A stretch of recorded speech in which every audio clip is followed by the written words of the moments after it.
Thank you so much. I'm really excited. It's a pleasure to have you here to be able to have this conversation with you. Very Thank excited. you. Same here. Yeah, and I guess welcome to the 19th edition of Solution Illuminators Series podcast. Let's start the conversation. Let's do it. Yes, a comedian once said, we all think about crazy things, but some of us don't carry it out, while some others do. And these people that carried it out, we consider them to need mental care because they carry out certain things they're not supposed to carry out, right? And I guess that's why on Facebook, when you join Facebook, you'll see that they'll ask what's on your mind because they want to know what's on people's mind. Maybe there's a way to discover whether somebody needs attention, somebody is thinking about criminal situations, or they actually want to commit suicide. And that's why we're talking about suicide prevention today because it's very important. It starts from the mind. So my first question to you is, how do you identify that someone can benefit from mental care? Well, we all can benefit from mental care. When you were telling your story, you know, crazy is very relative. I mean, what does crazy means? And I think one of the reasons why many people do not reach out or talk about what's in their mind is because sometimes we have these stigma or stereotypes attached to talking about things. We can all benefit from mental care the same way we benefit from physical care. Mental health is health, same as going to your doctor for checkups. But again, for some reason, years go by and we still have this belief that mental care is only for people who are in crisis, or people, if we're going to use that word again that I don't love, is for people who are crazy. And it's not true.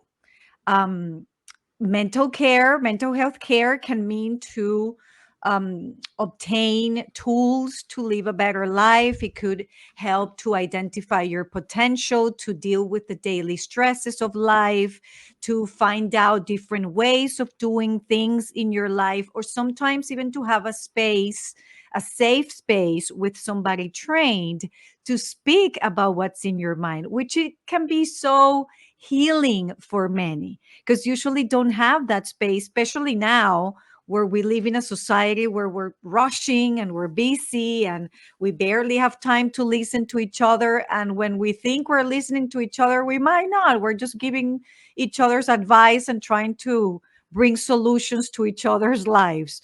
When in reality, listening is having to that space to hear yourself out loud and find different perspectives and ways of how you want to live your life. So, long answer, we all can benefit from mental health care, every single human being. Wow, wow, exciting. I think the big thing is that we always stigmatize it and label people, oh, I'm better than this person. And if you need that, you need it because you have a problem, and I don't have a problem, that kind of a thing, which is where the stigmatization is really bad. And we have to talk about it. One of the things that I also find very interesting searching through your profile is you mentioned the talk therapy. And you just mentioned that it's not about providing solution to the person, but having the opportunity to listen to the person. I think a lot of people just want to be heard. So how does the talk therapy works? Can you say something about that? Yeah, talk therapy is basically therapy. It's another way to call just therapy as people know it. But again, it's a safe space because the information is confidential. It's different than talking to a friend or a family member. There's a reason where they're professionals trained and prepared to do this, but it's a space where you can talk about your life. And in my case, one of the main things that therapy has helped me through the years is to listen to myself and get to know myself better. And sometimes with good questions that therapists are trained to ask, it can bring insight into how you behave, into what are the things that you think more often. And many times is how to change those thoughts to then bring different emotions and different behaviors in your life. So why not? I mean, you are the person that you're going to spend the rest of your life with 24/7. Why not developing a better relationship with yourself and get to know yourself even better? We want to get to know people when we get married to them. It's like, get to know the person very well. You're going to spend the rest of your life. I agree. Let's do that. But you're also spending the rest of your life with yourself. So spend some time having that intimate and close relationship with you, and it can bring really good changes to whatever you want to do, I Wow, think. wow, wow. Well, thank you so much. It's very important. We know that getting to know ourselves is it's something that we should explore. One of the things that I also find very interesting, searching through your profile, is the fact you emphasize the fact that it's important to have conversations that will make somebody think about what they will not think about on a good day. That having such conversations. So, can you share one of those experiences that you have whereby you sat down with a client and you were able to help them to think about something that they probably would never have thought about? Yeah, and I think, I mean, one example of having those conversations is exactly suicide prevention. I think my passion for that came after working in an emergency room for these many years, is to realize that thinking about suicide is way more common than we think. The difference is that people don't go out and say, "Hey, I want to talk to you because I'm thinking about suicide." So opening those conversations, and what I've learned through the years in the emergency room is that having those conversations sometimes can be the one of the most effective prevention tools for somebody to end up killing themselves. Is opening that conversation, is showing that you are a person that can have that conversation, offer empathetic listening, and sometimes it's even enough to be able to talk about it and let it out of your chest. So, opening conversations not only about suicide but about mental health in general is key. My mission is to talk about it as openly as like we were discussing what toppings to put on our pizza. It should be that casual, because we live with our mental health all the time. We all have it. We all have mental health, and we all at some point have ups and downs in that continuum called mental health. It's not black or white, right? Just because you have a mental health disorder doesn't mean you have mental health, and just because you don't have a mental health disorder doesn't mean you have good mental health. It's really a line, right? And we move back and forth on that continuum.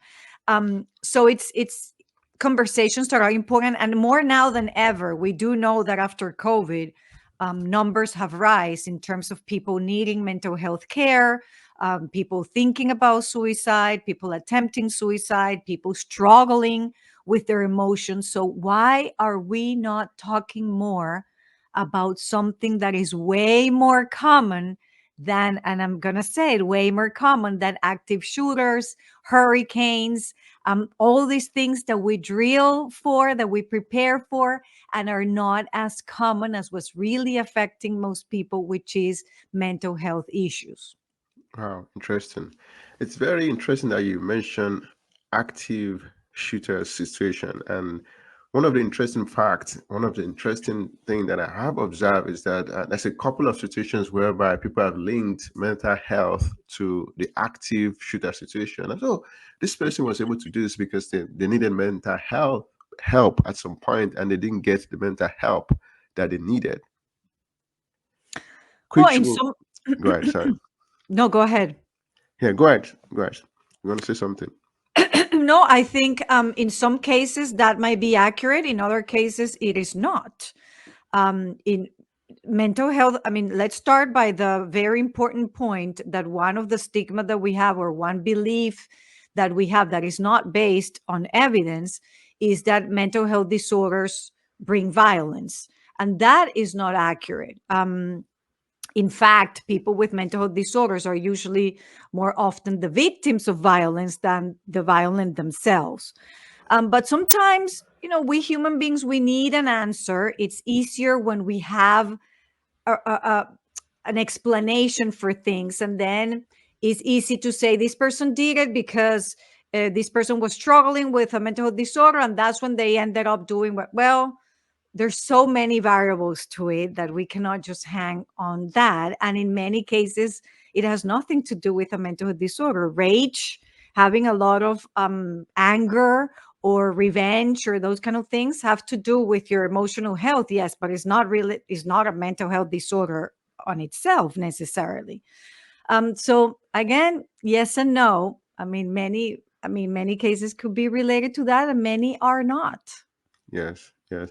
So one of the demarcation or one of the line that defines the difference that I find out is the ERPO law, the ERPO law.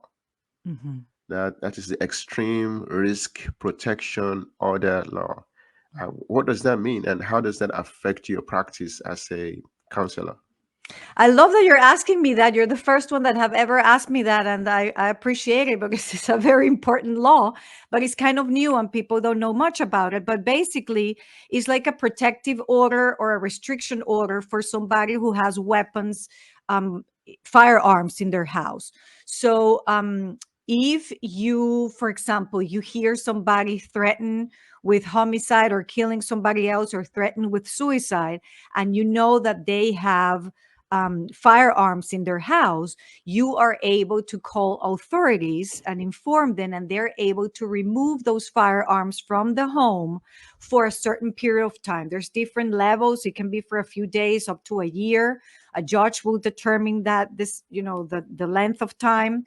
But what this does is to prevent somebody who is at risk of becoming unsafe to themselves or somebody else to not have the means accessible, in this case, fire, firearms at the home. So I mean, it's a law that I support. I mean, I see it a lot in the emergency room, and in many cases, it has saved lives because the means are there, very handy and easy, and it's definitely part of prevention when it comes to suicide, homicide, or any other unsafe situations related to firearms. Yes, yes. I think it's a good law. I mean, that's where the discussion of gun control and where people get emotional. We don't want to go into things like that, but then we can all agree that such law is good for everybody's safety, right? If Mhm, somebody cannot handle their emotion, why should they have a gun? I think we can all mhm. agree that something should be done about it. Which And will, again, this is returned. So it has nothing to do with the rights to carry a gun. It has to do with carrying them for a specific period of time. Again, it can be just a week and they return them after a week, but it's to minimize the risk of the situation in that moment, right? okay. So Yeah. when are they able to go back and take their guns? And what do they have to do some examinations or? Yeah, the judge will order an evaluation, and then the judge will decide, depending on the severity of the situation, when this person can get their firearm back. So it's a legal decision based on the well-being of the person at that moment, and probably the opinion of the professionals treating the person. But again, it's just to not make it accessible for a short period of time while the emergency is taken care of. Yeah, good, good. I think it's a good law that can save Mhm. lives if taken seriously. So, Mhm. still talking about things that I observe within neighborhood, the way we live our lives, and also we can from there talk about lifestyle and diet. So, I know you're involved with a podcast that talks about training and diet and things like that. So, based on your discussion on your podcast and what you've learned, how does lifestyle and diet impact mental health? Well, and I would love for my co-host in the podcast to be the one here because that's her area. But the little bit that I would feel comfortable sharing from my perspective is that it does have an impact. Absolutely. There's research out there that shows that different kind of nutrients could help with depression or anxiety. I'm not I mean, I don't have a lot of information about that, but I also know, which is something that we cover in our podcast, is that also the anxiety of what are we eating, all these messages about the diets and losing weight, and otherwise you're not going to be able to be healthy or do this or that. Even already that diet culture hustle, the hustle of having to perform to a certain standard that is not even based on research, really, because if there was a diet that would work, we would maybe be using, I mean, like, what is it really for? It creates a lot of anxiety. We're constantly and daily bombarded with messages of all these things that we need to do to have the perfect life. Well, no, I mean, no, there's so many variables to that, and you're unique on what you need and what you want. So something that we want to do in that podcast is actually inform people to stay away from that culture of you have to do these specific things, even not only in diet but in mental health. If you do this, then you're going to be happy, or these are the 5 steps to feel emotionally great. Well, right. Already that brings a lot of anxiety, doesn't it? Yeah, yeah. I mean, so now that you went to that area talking about recommendations that are probably not so good or that they are not so clear. And one of the things that we can talk about that is very close to that is substance abuse. People using substances, and what are the substance abuse prevention or treatment programs that are available to people for people who probably don't know that they're actually doing that and they find themselves in the middle of that and they want to get back on track? What are the resources available and how can they, what do you recommend? There's a lot of resources. Thankfully, the United States is a place that has a lot of resources. Um, I mean, the first step is to realize, and probably one of the hardest steps is to realize that maybe we do have a problem. If the use of substances is interfering with your personal relationships or with carrying daily activities, or is this causing distress, not only on you, but maybe distress on people around you, and you're starting to feel that you're not able to, again, to complete things that have to do with work or daily activities or your productivity, if it's affecting that, then it's a problem. Not only drugs, it could be your emotions too. That's the main difference between mental health and mental illness, is how much the symptoms are affecting your day-to-day functioning and how much distress are they causing. Those two, what we call the 2Ds, right, is well, three actually. It could be dysfunction, distress, and danger. So if your use of substances is putting you in danger or at risk behaviors or creating dysfunction, meaning again, interfering with your daily activities and what you used to do, and causing distress, either to yourself, psychological distress, right? Being uncomfortable, either to you or people around you, those are good signs that it might be time to do something. And the ways to get help can be to reach out for that talk therapy we were talking about.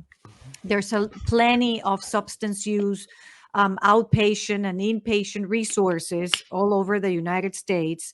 So it's reach out to dig a little deeper and get professional help. There are people trained out there to help exactly with those situations, and it can be very successful. It can bring a big change to people's lives. Good, good, good. So it's important they get help and they try to reach out. But for some people they don't have the resources to get such help because they have limited money or they don't have money at all. Based on your experiences as a counselor, what are the channels? What are the what opportunities for such people who don't have the money? Are they just going to be on the street? What can they do? So, fortunately, there are resources at no cost. The trick is to find them, right? So one way, in the United States, most counties have what we call a crisis response team, or sometimes they have like resource lines that you can call, and depending on your situation, not only financial, but it could be logistic as transportation or where you're located, they can help people find resources, according to their financial abilities, right? So this country does have that. A website, for example, like SAMHSA, substance abuse, and I terrible, I not remember exactly what it's for. But substance abuse, mental health association, something like that. I'm sorry, SAMHSA, I should know this, but that website can have a lot of resources. So SA um, HMA. No, what am I doing? SAHMSA? Tolu, let's look. Okay, but that website, well, I'll look it up so we don't need give bad information. Have a lot of resources at different levels, right? Resources that are, yeah. So SAMHSA, they have a national helpline. They have resources that, for depending on the state and people's location. So there are ways to find this help. Many counties have mental health clinics that are at no cost to the residents. So it really just takes a time to find them, but they are there. The biggest barrier is that sometimes we minimize what's going on in our lives and we don't reach out for that help. That's the biggest barrier, more than the financial, even though it's a barrier as well. I'm not saying it's not. Is realizing that we can take that next step and then really invest effort and time in going through treatment. But resources are there. Yeah, good, good. It's very important we talk about the barriers to reaching out that you just mentioned now. And based on experiences that I have and I've seen people have, one of the experiences is grief, whereby there's a death in the family and somebody's grieving and things like that. Based on your experience, what's your recommendation for people like that to grieve without having emotional breakdown or something? What's the recommendation? Well, I mean, let's first say that grief is a expected and normal process if you're going through a loss, right? Like your body's responding to a change in your life that it's painful. Um, I think it would be the same recommendation with any other situation. If your symptoms of grief are interfering with your day to day life and is causing distress to the point that it's hard for you to do daily things, not, I mean, after a certain amount of time, right? Let's say 2 weeks, give yourself, some time to grieve and just want to be in bed and not go to work and call and say, I can't do it. I'm going through these emotions and they hurt and they're hard. That is okay. I mean, we expect that. But if there's a point when you feel that you are in that situation and it's hard to come out, why doing it alone? I mean, sometimes weekly therapy, 1 hour a week, can help you process the situation and little by little get out and go back, not to your previous self without the grief, because that might be some feelings that are going to be with you, but to learn how to live with those feelings and make them change as you grow in your emotions, to move on in the best way that you can. But that's the whole point. The whole point is that we do not have to go through anything that is hurting or uncomfortable, that has to do with our mind or our emotions or our behaviors, to go through that alone, when there are people out there that can help. Why would you, with anything really? If you have a couch at your house that you have to move from your living room to a truck outside and it's really heavy, why are you doing that alone? You wouldn't do that alone. You'll call the neighbor, a friend, to help you grab the other end of the couch and put it in the moving truck. You wouldn't do that because it would hurt your back. It would probably, the couch will roll down the front yard and then no couch. I don't know.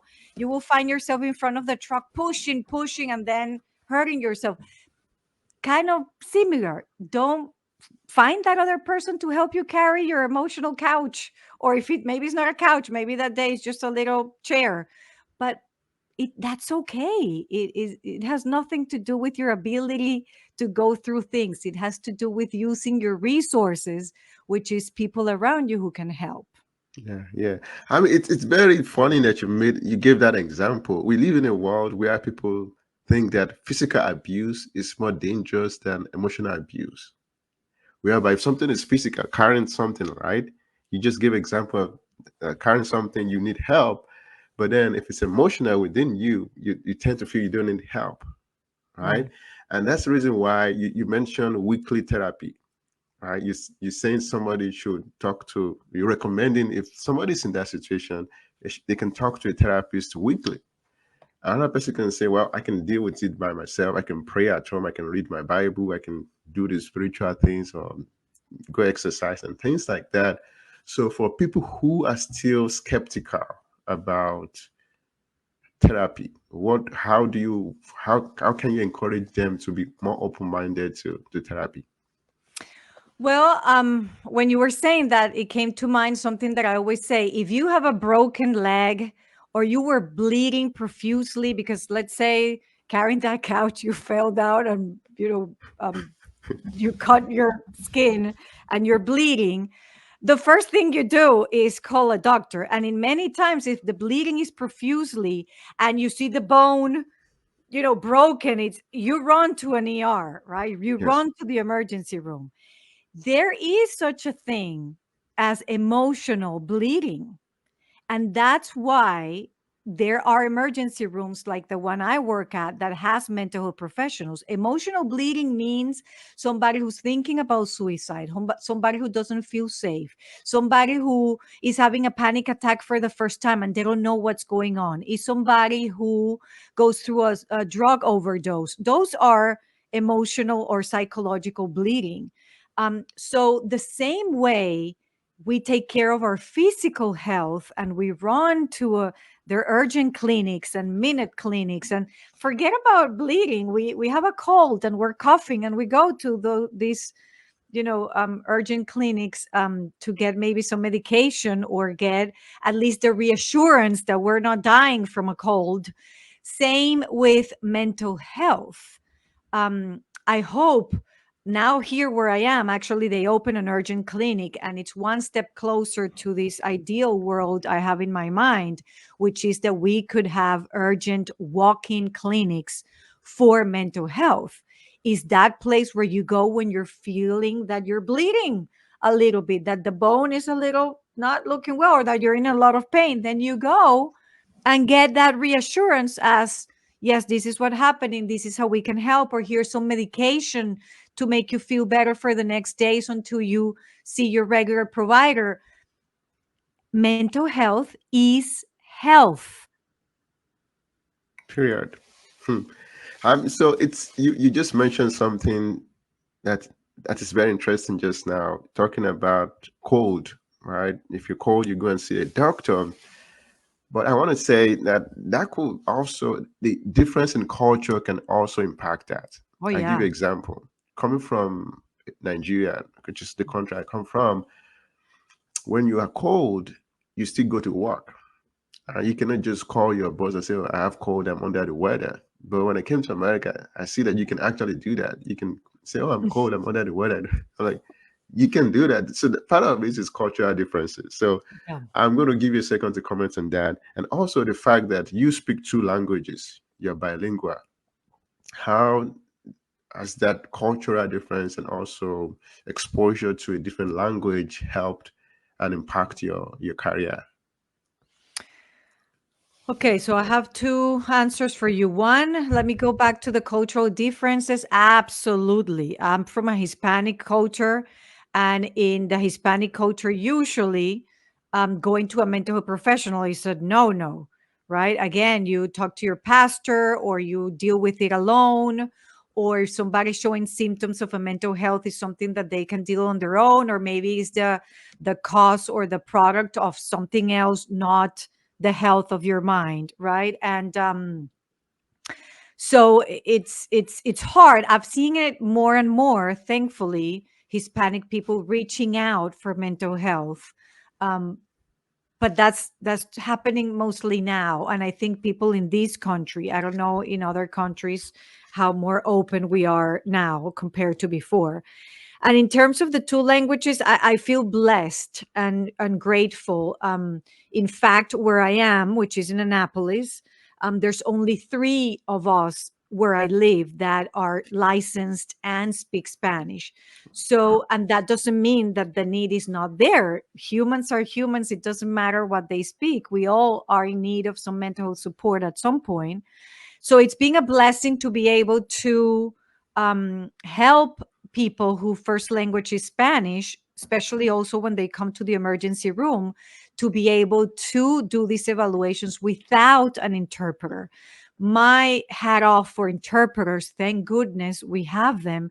But of course, it's always better to be able to see a provider in your own language, right? I always Yes. feel like if I go to China or Japan or another country that I don't speak the language at all, or Nigeria, and God forbid, and something happens to me and I end up in the hospital, wow, how difficult it will be for me to tell a provider what I'm going through if the person doesn't speak the language. I don't speak it either. We do it through an interpreter. That's lovely. But imagine I go to Nigeria and somebody speaks perfect Spanish. I'm like, oh, that can feel like the best moment ever. So I am grateful that I can provide that to Spanish speaking people here where I am, at least. Yeah, I think it's a blessing to be able to speak other languages because once in a while, even in America, I meet people who will say, "Oh, I can speak no English, no English." Could be Mhm, from people from Spanish-speaking country or from African mhm. country and things like that. That's once in a while that happens. Well, So you are bilingual too, so you yes, I'm have that bilingual. I blessing speak too. Yoruba fluently. Yes, Yeah, yes, it's a blessing to be able to do that. yes.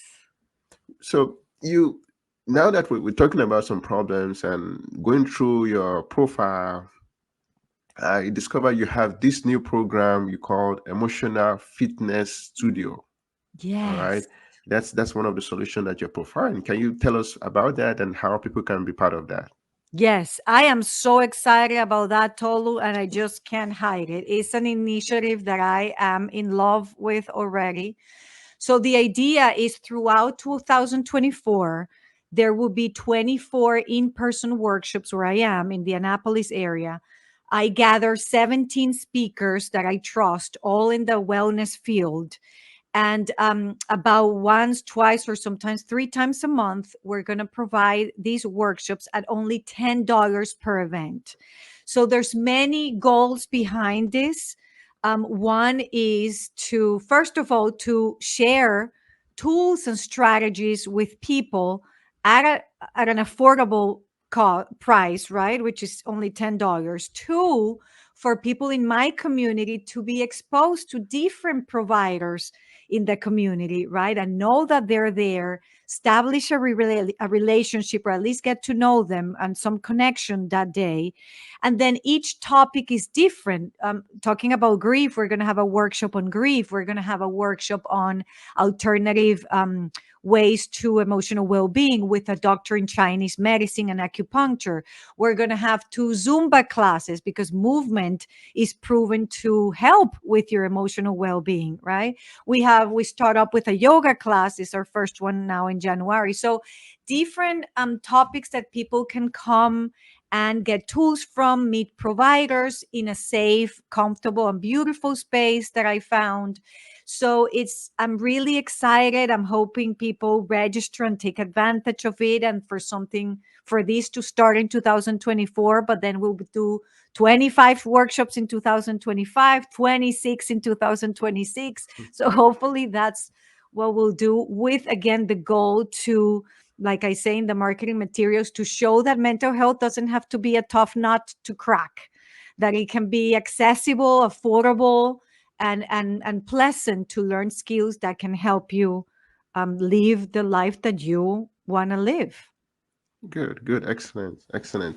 I think one of the things that we have in common is that we both from originated from another country, and here in this environment, they call us immigrants.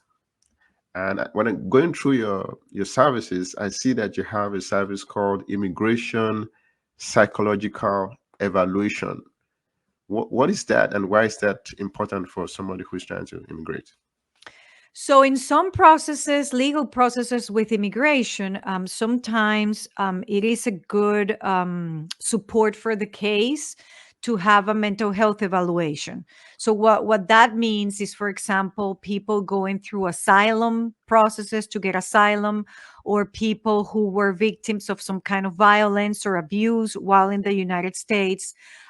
We have laws that offer these individuals the opportunity to get a visa or to get legal documents to remain in the United States. So these evaluations, what they do, my job is to interview the person and figure out if there were any effects on their mental health, and then use that as part of evidence of what they went through and how that can be used in the immigration case to support their situation. So it's usually for people going through any of those types of cases that would like that extra support for their case. So that goes together with the case they have with their lawyer, that goes to the court, and then the judge makes whatever decision the judge makes, right? But that's what it is. So yeah, it's for immigrants. In my case, for those who speak Spanish, usually I haven't had anybody that is not Spanish speaker yet, but that's my main population I help with that. Yeah, so it can help support their case, Mm-hmm. essentially. All right. Mm-hmm. Yeah, thank you so much. Mm-hmm. So one of the things that is also very important, and you can comment on this, that when you talk to a patient, you also want to discuss with them from a motivation angle, and you're trying to convince them that their dreams, their thoughts are valid, and things like that. So how much of those kind of conversation do you have in terms of motivating a patient and telling them, oh, they're worthy of their dreams and things like that? Do you do that, or there's another person that does that? I mean, yes. I mean, I think that's important. You call it motivation, and I will call it motivation and validation. I mean, that's probably my day to day.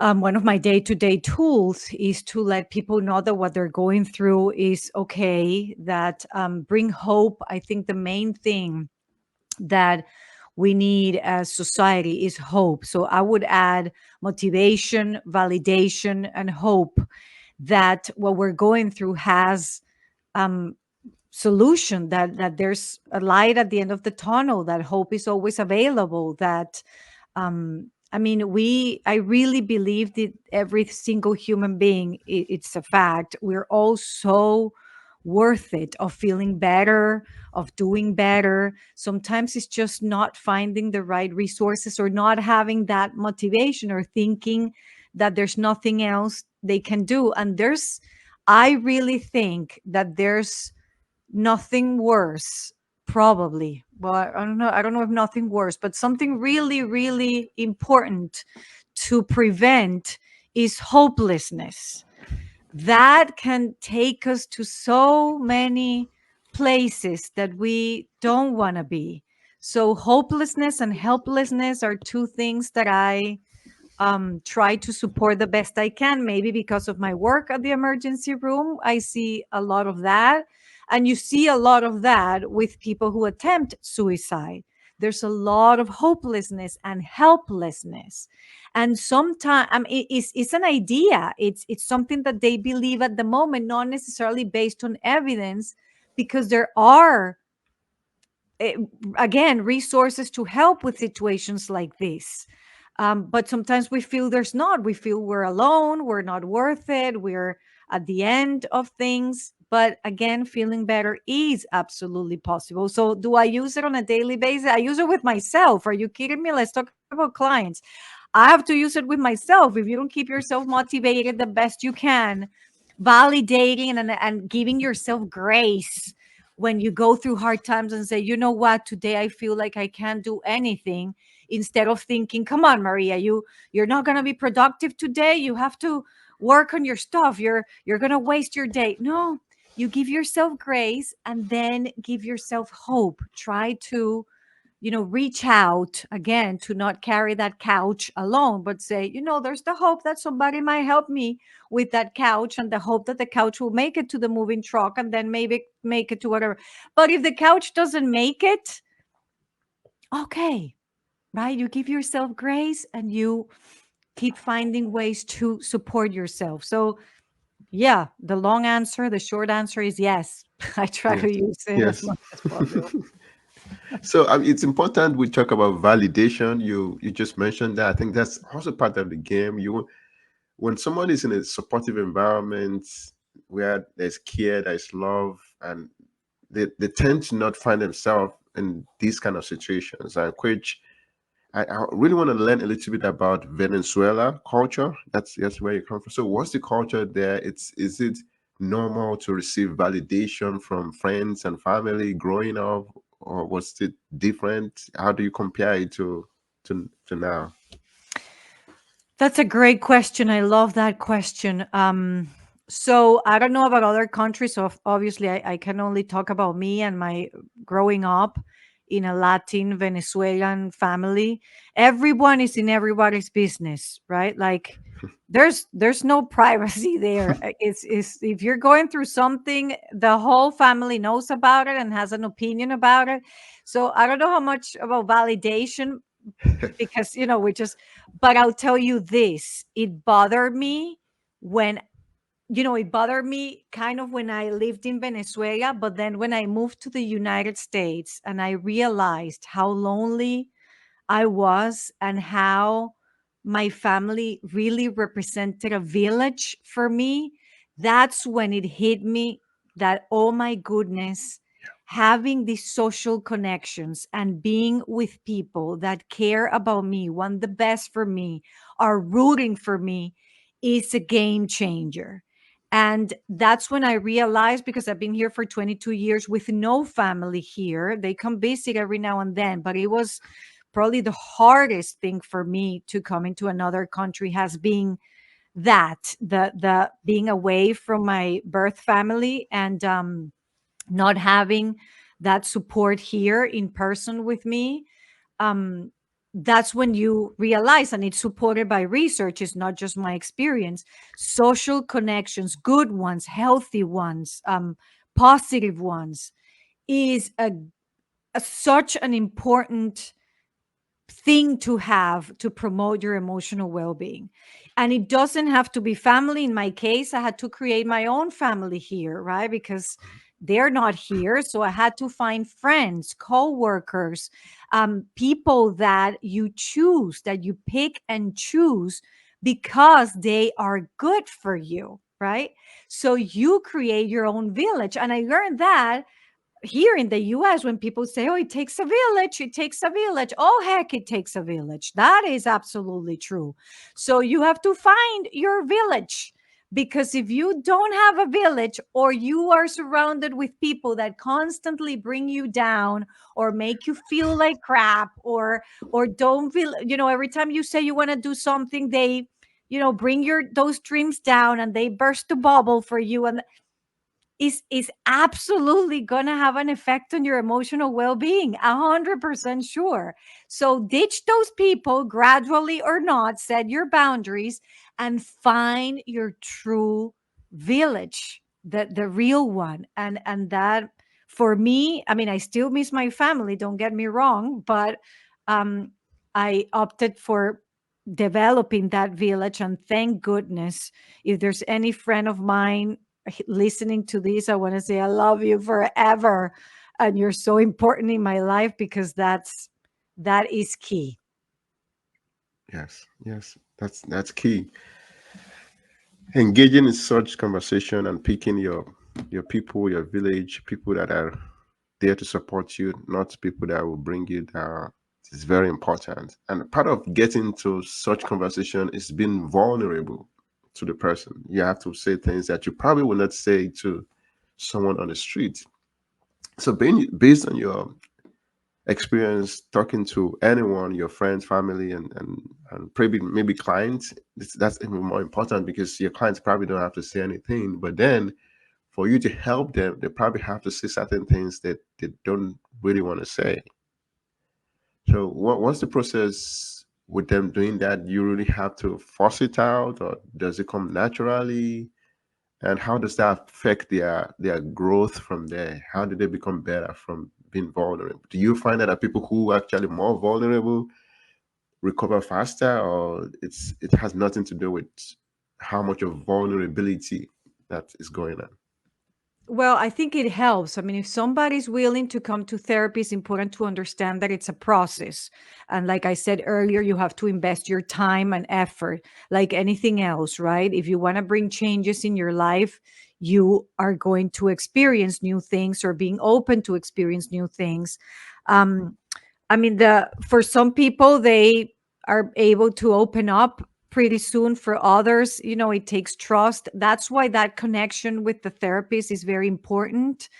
We call it, the rapport that you have with the therapist. And that's what it's okay to maybe try a therapist, 3, 4 sessions and realize it's not a good match. And that is okay. And then you go find another therapist. But I think the idea of therapy, of offering somebody who's trained in listening, good listening, the real listening, plus offering a safe space, plus offering the privacy of the information, is usually a good combination for people to feel comfortable sharing about what they're going through. Um, Again, for some people it takes some time, for some people it doesn't, and for some people, if not opening up about your emotions at all still brings changes and it makes you feel better, nobody's going to force them to open up to talk about anything, right? That's an individual and respected decision. Usually opening up about your emotions help process different things, and then again finding those different perspectives to take a look at what you're going through. But um is not necessarily precisely needed. Some people might open up a little bit and still do the work themselves at home, thinking about it later on. Um, but vulnerability, super important, I think. I mean, in my case, it's being important because what you were saying, when you create that village, when you open up about things, you might be surprised of how many people around you are experiencing similar things, but we just don't talk to each other. And that's what happens with mental health. Is we sometimes we're raised with the idea that the how is it, I don't know how to say it in English, but it's like your dirty dishes are washed at home, like you Mhm. don't go out to talk about your things. I ditched that long time ago, and I talk about, if I feel comfortable with the person, I just open up. And what I found is that many people share similar experiences, that what I just did is opening the floor for them to talk to. And it doesn't have to be sometimes a long deep conversation. Sometimes just, again, getting out of your chest and putting it out there, and somebody being a witness of what you're going through and saying, wow, it makes sense. I can feel, I can see why you're feeling that way. Just that little interaction can change the world, because there's something that human beings really crave, which is to feel heard. Who does? I mean, maybe there's people out there that doesn't, and that's okay. But most likely, people crave to feel heard. They like to feel heard and appreciated. So I mean, already that short interaction can change lives. And I want to say, Tolu, for the sake of this interview that is focused on suicide prevention, that's another conversation that is important to have. Feel free to open conversations to other people about suicide and ask about suicide. You notice that somebody's, is not doing well. They're feeling down. They're not being themselves lately. You notice some changes. Go ahead and ask, hey, Maria, are you okay? Are you thinking about suicide? And ask the question. Is not going to put the idea on anybody's head. They're not going to do it because you asked about it. In fact, it can prevent and open that conversation for somebody to say, yes, I am, or no, I am. And if they say yes, then as a team, you can look for that help. And if it's an emergency situation and the person thinking, yes, and I'm thinking about doing it now, I have feeling it for many years, for several weeks, and I don't find any help, it can be a 911 call, and the person can go to the nearest emergency room and get an evaluation.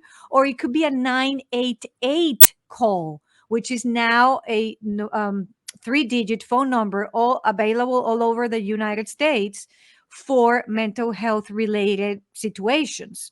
So that one, talking about vulnerability and suicide prevention combined, I really don't want to end this interview without sharing. It is so important to ask directly without sugarcoating it, in the same tone as you were asking somebody, what did you have for breakfast? Ask each other, are you thinking about suicide? Yes, no, and then respond accordingly. Wow, excellent, excellent. Normalizing this kind of conversation. So it's you mentioned appreciation, and one of the positive emotion that I think is very important for people who are going through such emotion is gratitude. And my question is, how much of that emotion of gratitude comes up during conversations with the client? People that are having such problem, do they still have that mind of being grateful, or have they lost it? And how have you been able to use that to help them? Well, it depends on where the person is. I mean, practicing gratitude sounds easier said than done, right? For some people, it's really hard to practice gratitude and be grateful for things. It depends on what they're going through in their lives, but also in their mindset. I was reading actually last night about how to go from a victim mindset to a survivor mindset to a thrive mindset. And it takes some process. And I mean, practicing gratitude is a tool that I'm always going to suggest and help my clients practice. As much as we can. Again, it's easier or harder for some people, but it can bring a change in mindset that can be beneficial for emotional well-being. And it doesn't have to be, sometimes what stops people is they think you have to be grateful for big things, like I'm great. No, sometimes you can be grateful for having a sweatshirt to wear in the cold weather. Is grateful that I was able to gather glasses and see a little better when I wear my eyeglasses. Is being grateful for having a voice that you can speak your mind. Is little, it can be grateful for having water, that I'm clean water that I can drink during this interview. And then it's a muscle. It's a muscle that you exercise. Nobody goes to the gym and lift 40 weight lifts right off the bat. No, you go the first day and you start with maybe 2 pound weight. And then oh, this is okay. And then you go back and you do the 5, or same with any of these tools or any of these things that we can add to our lifestyles, is practice and flexing the muscle until your body gets used to it, and then you start coming easier. Excellent, excellent. So this will be my last question for today. Your establishment, the Coaching Therapist LLC, suggests that you're probably going to be using a lot of questions when you discuss with clients, because as coach, you're supposed to ask questions and help people figure out things by themselves. You're just pushing them a little bit. So during your multiple sessions, can you give us an example of the kind of questions that you ask, or kind of questions you can suggest how audience think about that can put them on the right track when they are Sure. alone? Yeah. Sure. Um, yeah, the coaching therapist came because not only am I a licensed therapist, but I trained as a life coach, and learning about the power of good questions changed the way I work with clients. So I love that question. And there's so many questions we can be asking ourselves to bring clarity, or to guide us in different directions, or to really get to know ourselves better and find out what we want to do. So, for example, there are several questions come to mind, but one, talking about gratitude, a question that I absolutely love asking my clients and myself is, one is, in your life right now, what's going well? Because we are really good at finding what's not going well. We have a PhD on that. We have we don't need help there, right? But we can get some help in noticing the good. So that's one question. And another question, for example, is, what keeps you going? What's something in your life that is important to you? What makes you wake up in the morning and do what you need to do? Right? That's a good one to figure out. Another one that I love, it has like, it could have like two parts, is one is, um what would your 80-year-old self would say about how you're living your life right now? So Mm. that's one. Or what advice would your 80-year-old self give you right now? It's another way. Or you can do it the other way around. What would your 5-year-old or your 10-year-old self would tell you right now, right? And it's a good way to figure out what are the, thoughts and feelings that this person is having about themselves, or um there's so many more, and of course they're not coming to mind, but again, there's even people can Google it. If you want to Google powerful questions to ask yourself, get some of them and see which ones resonate, and start this journey of getting to know yourself better with good questions. I think it's worth it, worth Wow. to try. Wow. Excellent. Excellent. Now we're gradually coming to the end of our session on suicide prevention on Solution Illuminators Series. Now we want to thank our guest, Maria Winters, and you can give us your last thoughts for our guests. If there's anything you want to say to our guests, any programs you have, any encouragement you want to give, please go ahead and do that.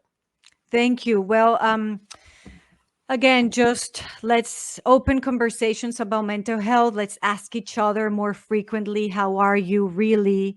Is there anything I can support you with? Are you thinking about suicide? Can I help you find professional help? Let's open those conversations as much as possible. You can learn more about me on my website, thecoachingtherapist.com. If you are in the Annapolis surrounding areas and would love to take advantage or join me on the Emotional Fitness Studio, all the sessions are on my website. You can register for only $10 per session.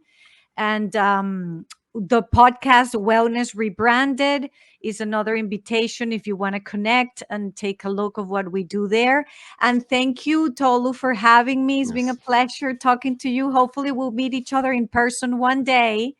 So I'm very appreciative of this space that you have given me today. Good, good, good. Thank you so much, Maria Winters. This session was very interesting and I learned so much. And I hope our viewers also learned something they can use to prevent suicide for themselves or for their loved ones. It's good we have this conversation so we don't hear another person killing themselves, and that's not good. We don't want that. So that's why we want to normalize conversations like this to help ourselves and also help our loved ones. Thank you for being here, Maria Winters, and I'll see you viewers next time. Bye.